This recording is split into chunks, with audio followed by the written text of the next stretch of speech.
Alfa Romeo Stelvio Quadrifoglio 2018 review.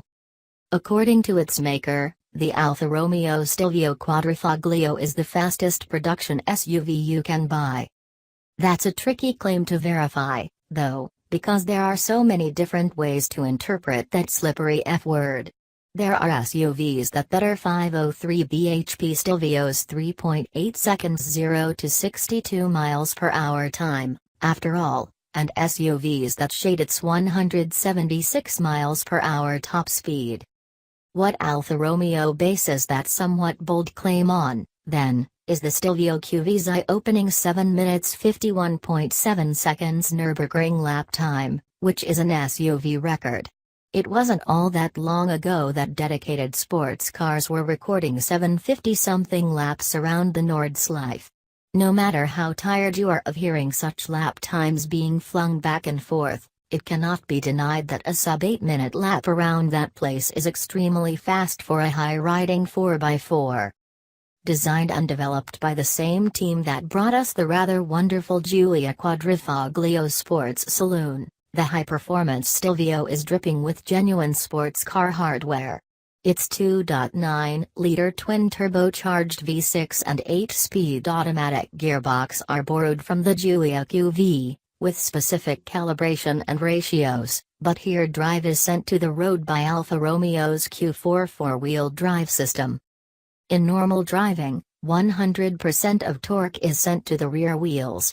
Only when they begin to slip is drive shunted forwards, and even then, no more than 50% can be sent to the front axle.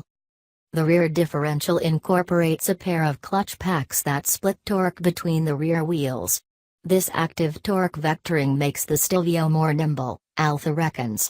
The car is suspended by double wishbones at the front and a multi-link setup at the rear, with adaptive damping. The engine is mounted mostly behind the front axle line to aid weight distribution, while the use of carbon fiber and aluminium panels keeps weight to a minimum. Even so, at 1,830 kilograms, the Stelvio Quadrifoglio is no featherweight. There are various drive modes, including an eco mode that reduces fuel consumption by shutting off 3 of the engine's cylinders, although this can also happen in normal mode, and a dynamic mode that sharpens the throttle response, reduces gear shift times, tightens up the dampers and adds weight to the steering. Race mode turns everything up another notch while standing down the stability control system. It's possible to switch the dampers back into an intermediate setting within race mode. There are several very powerful SUVs on the market that are colossally fast in a straight line and just about composed enough in bends to keep a hold of the tarmac, but there aren't many that are genuinely entertaining to drive. The Stelvio QV is undoubtedly one of those few. Inevitably, its high ride height, chunky curb weight and lofty center of gravity mean it's nowhere near as planted or as responsive as the Giulia QV, but it does have a remarkable level of precision and body control and a usefully neutral cornering balance. The steering is direct, quick and very intuitive, while the front end finds reasonable bite on turn-in. The car will push on in understeer when you really chase it, but there's enough front-end grip to carry proper sports car rivaling pace along a winding road. The four-wheel drive system makes light work of transferring all that power and 443 pounds-foot of torque to the road.